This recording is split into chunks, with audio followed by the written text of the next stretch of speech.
My parents dropped me off at my grandparents' house on a Sunday afternoon. I remember the weather clearly because everything still felt normal then. The sky was bright, the trees around the property were moving gently in the wind, and the gravel under the tires made that crunching sound I used to like when I was younger. Mom said they would only be gone for a week.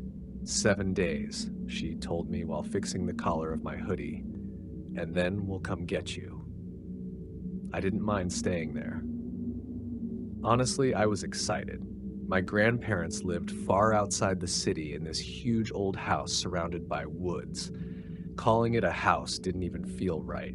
It looked more like one of those old mansions from movies. 3 floors, dark wooden walls, long hallways, huge windows, and rooms that always smelled faintly like dust and old books. As a kid, I loved that place. Back then, it felt magical. This time, it felt different. I just didn't realize it yet. Grandpa greeted us at the front door with a huge smile. Too huge, now that I think about it. "There he is," he shouted before I even got out of the car. He wrapped his arms around me so tightly it almost hurt. Grandma stood behind him in the hallway, smiling too, although she looked strangely pale under the warm yellow lights inside the house. "You've gotten taller?" she said softly. Her voice sounded normal.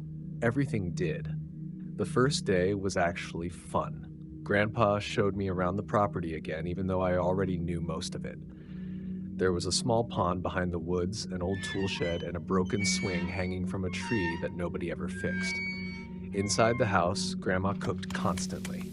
Every few hours, there was something new on the table: soup, pie, sandwiches, cookies. She kept asking if I was hungry, even while I was still eating. At one point, Grandpa laughed and said, "Your grandma thinks people disappear if they stop eating." Grandma laughed too, but not immediately. There was this strange pause before she joined in, like she had forgotten she was supposed to. That night, I stayed up late watching TV in the living room while my grandparents sat together near the fireplace. I remember glancing at them once and noticing they weren't talking. They were just sitting there quietly, looking at me. Not in a threatening way, just staring. The second I noticed, Grandpa smiled again. "You should get some sleep, buddy," he said. So I did. The second day was when I started noticing little things. Nothing major, just small moments that felt off. Grandma forgot simple words while talking sometimes. She would stop in the middle of a sentence and stare into space for several seconds before continuing like nothing happened. Grandpa repeated stories over and over without realizing it. At breakfast, he told me the exact same fishing story 3 different times, word for word, including the same laugh at the end. I figured they were just getting old. That's what I told myself. But later that evening, something happened that made me uncomfortable for the first time. I was upstairs in my room playing on my handheld console when I heard arguing downstairs.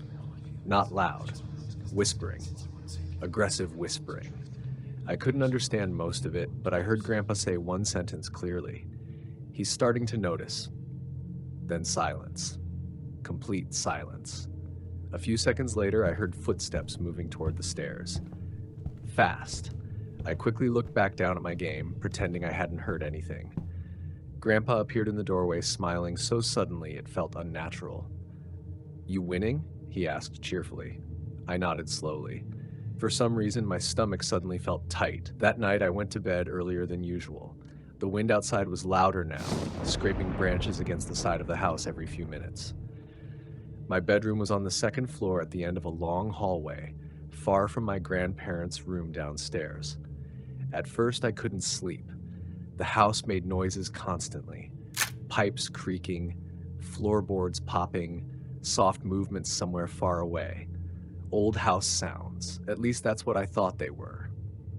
Eventually, I must have fallen asleep because the next thing I remember was waking up in complete darkness. I didn't know what time it was, but I immediately realized something was wrong. Someone was outside my door.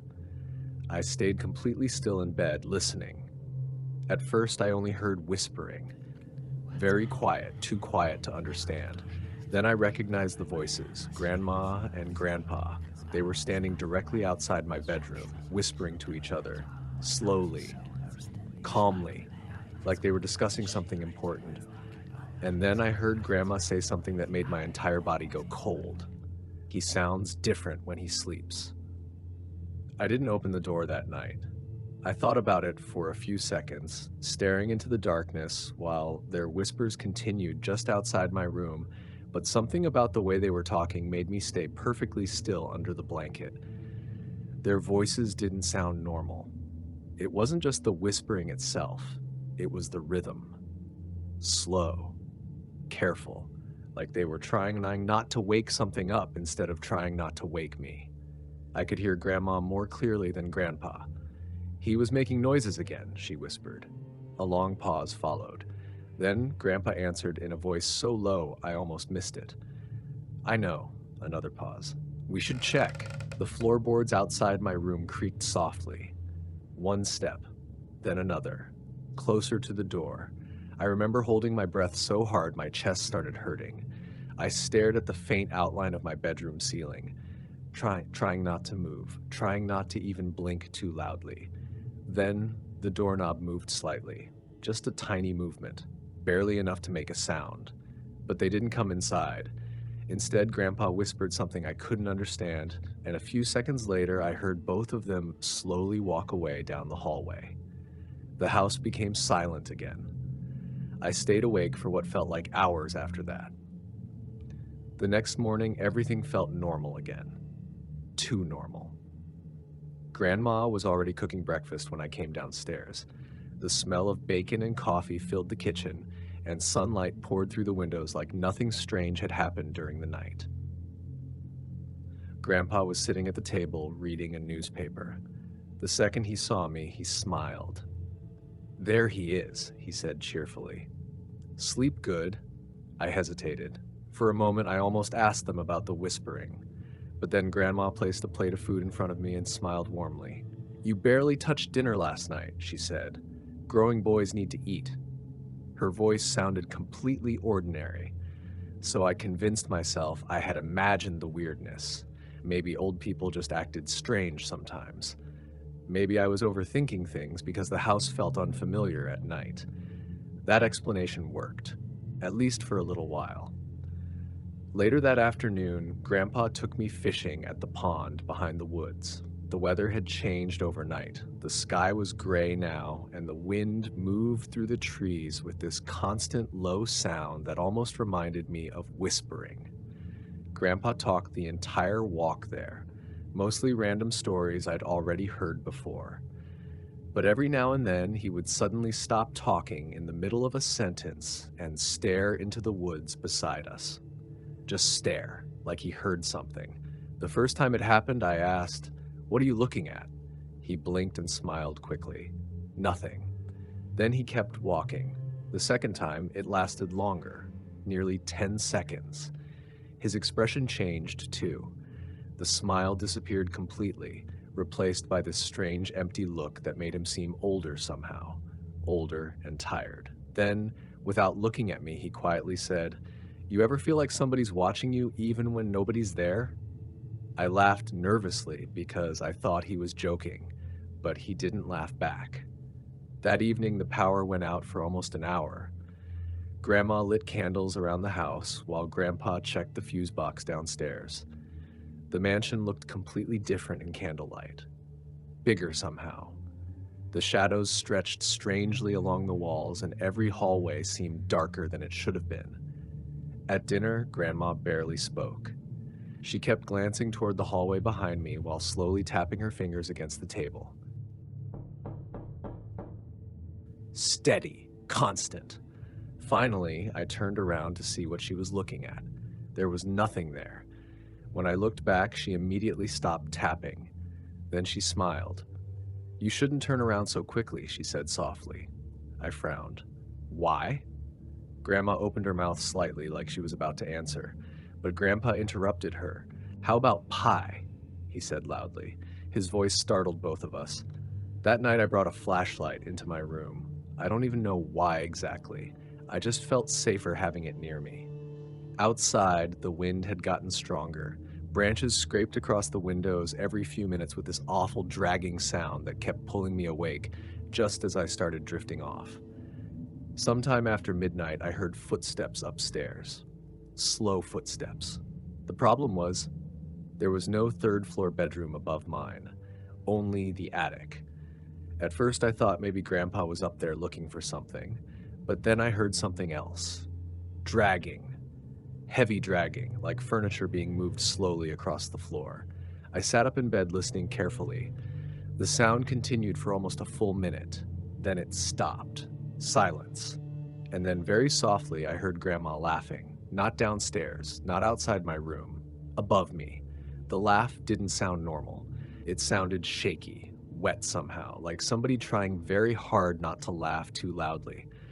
I grabbed the flashlight tightly under the blanket and stared at the ceiling while the sound continued for a few more seconds. Then it suddenly stopped, completely. A few moments later, I heard footsteps descending from the attic stairs at the end of the hallway. Slow, heavy, and then Grandpa's voice. Quiet, almost irritated. "You shouldn't go up there without me." I barely slept after that. Every time the house settled or the wind pushed against the windows, I opened my eyes again, expecting to hear footsteps outside my room. By morning, I felt exhausted, but I also felt embarrassed for being so scared. They were my grandparents. Old people acting strange in an old house. That's what I kept telling myself, but it was getting harder to believe. The third day felt colder than the others. Not just outside, inside the house too. The mansion had always been quiet, but now the silence felt heavy, like the entire place was listening. Even during breakfast, neither of my grandparents spoke much. Grandpa stared into his coffee for long stretches of time, while Grandma stood near the kitchen counter, slowly drying the same plate over and over again. At one point, she looked directly at me and asked, "Did you sleepwalk again?" I froze. "What?" She tilted her head slightly. "Last night," she said softly, "we heard you walking." I didn't leave my room. For a few seconds, nobody said anything. Then Grandpa smiled without looking up from his coffee. "That's good," he muttered. Something about the way he said it made me lose my appetite instantly. Later that afternoon, it started raining heavily. The woods around the property became dark almost immediately, and the windows shook every time thunder rolled in the distance. I stayed upstairs most of the day trying to distract myself with games and movies, but eventually my handheld console died. I went downstairs to look for batteries. That's when I noticed the hallway near Grandpa's office was slightly open. I had never been inside that room before. Grandpa usually kept it locked. I probably should have ignored it. Instead, I stepped inside. The room smelled old and dusty, like paper that had been sitting untouched for years. Bookshelves covered almost every wall, and stacks of folders were piled across the desk in messy towers. At first, I only looked around casually. Then I saw my name, written across the top of a folder sitting half open near the edge of the desk. My stomach tightened immediately. I walked closer and picked it up. Inside were pages filled with notes. Some were handwritten. Others looked like medical documents. I didn't understand most of it, but certain words stood out instantly. Behavioral episodes, paranoia, auditory hallucinations, monitoring required. My hand started shaking slightly as I flipped through more pages. Some documents had Grandma's name, others had Grandpa's. A few pages mentioned psychiatric evaluations and long-term treatment recommendations. One sentence near the bottom of a page caught my attention immediately. Patients display shared delusional patterns involving imagined presences within the home. I stared at the sentence for several seconds. Then I heard the floorboard creak behind me. I turned too fast. Grandpa was standing in the doorway. For a moment, he didn't move, didn't smile, didn't speak. He just stared at the papers in my hands with this completely empty expression I had never seen before. Then suddenly he smiled again, too quickly, like a light switching on.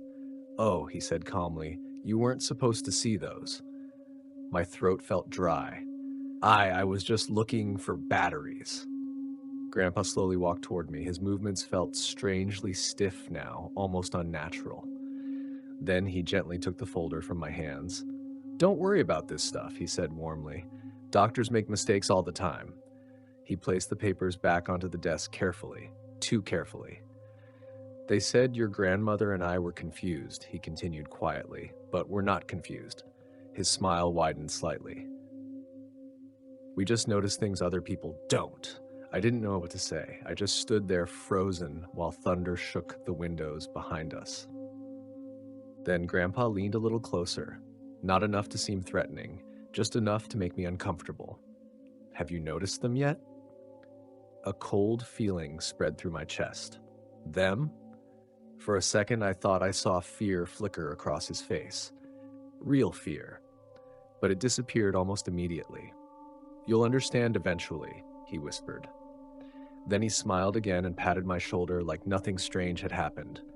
"Now go help your grandmother set the table." That evening dinner felt unbearable. Grandma kept humming quietly to herself while placing silverware around the table, but the humming never sounded like a real song. It was random, uneven, almost like she was copying a melody she didn't fully remember. Meanwhile, Grandpa barely blinked during the entire meal. Every time I looked up, he was already staring at me, watching, waiting. At one point, the lights flickered, just once, but Grandma immediately stopped moving. Her fork froze halfway to her mouth. Then, very softly, she whispered, "They're closer tonight." Grandpa nodded slowly. Neither of them looked surprised. I pushed my chair back suddenly. "I think I'm tired," I said quickly. Neither of them answered right away. Then Grandma smiled at me with that same strange softness she always used when talking to me lately. "You should lock your door tonight," she said. I stared at her. "Why?" Her smile twitched slightly. Because for the first time since arriving at the mansion, it didn't look friendly anymore. And then she quietly said, "Sometimes they stand outside the rooms and listen." I locked my bedroom door that night. Not because Grandma told me to, because I believed her. The moment I got upstairs, I pushed the lock into place and backed away from the door like something might already be standing on the other side waiting for me. Outside, the storm had gotten worse.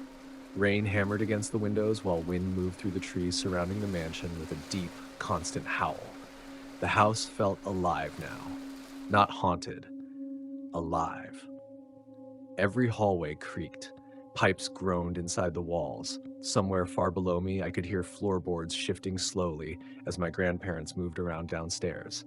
At least, I hoped it was them. I sat on the bed holding the flashlight tightly in both hands. I kept thinking about the documents in Grandpa's office. The words over and over again. Shared delusional patterns, imagined presences.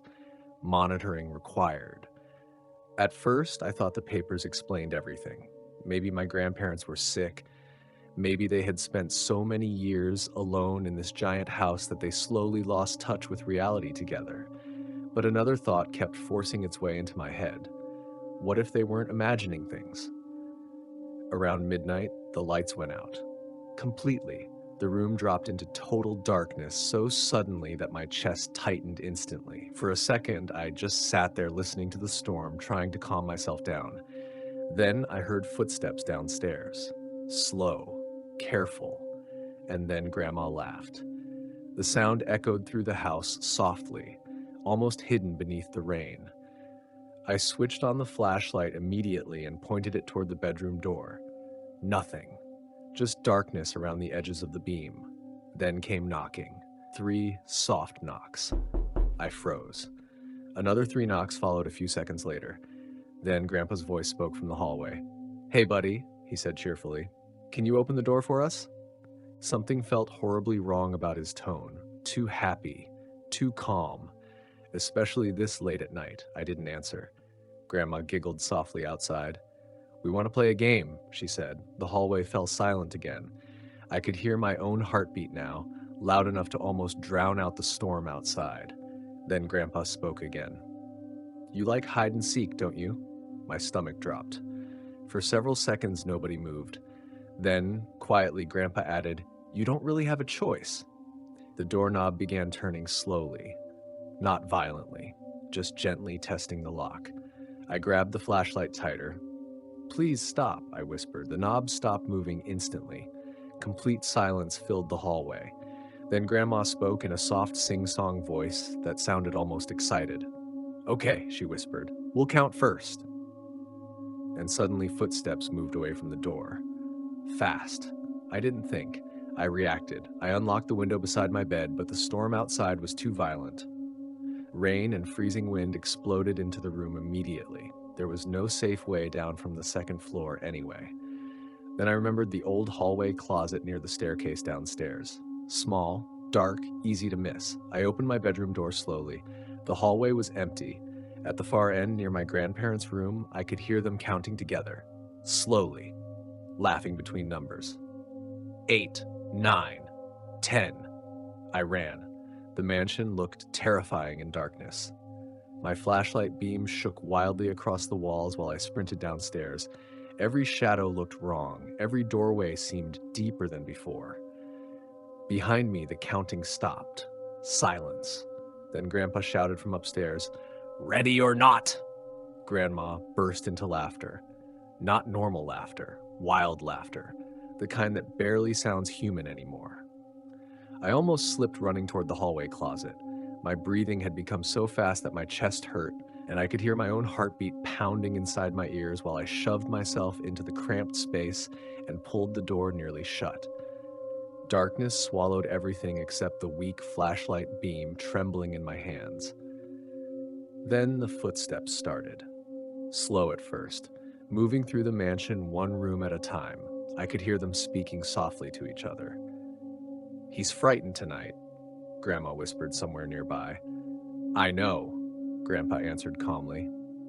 "That makes it more fun." Tears were running down my face now.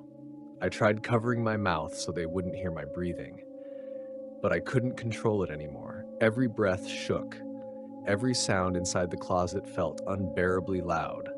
The footsteps got closer, then farther away, then closer again. At one point, Grandpa began whistling softly somewhere downstairs while Grandma laughed from another hallway entirely. It sounded impossible, like they were in multiple places at once. Then suddenly, silence. Complete silence. I held the flashlight tightly against my chest, barely breathing now. "Please leave. Please just leave." And then I felt it. Warm air against my ear, somebody breathing beside me inside the closet. My entire body locked up instantly. Slowly, very slowly, I turned the flashlight to the right and saw Grandma's face inches from mine. Her smile stretched unnaturally wide across her face, exposing too many teeth. Her skin looked pale gray in the flashlight beam, and her eyes were completely black. No white, no reflection, nothing. She kept smiling while staring directly into me, not at me, into me. And then in a soft, delighted whisper, she said, "I found you."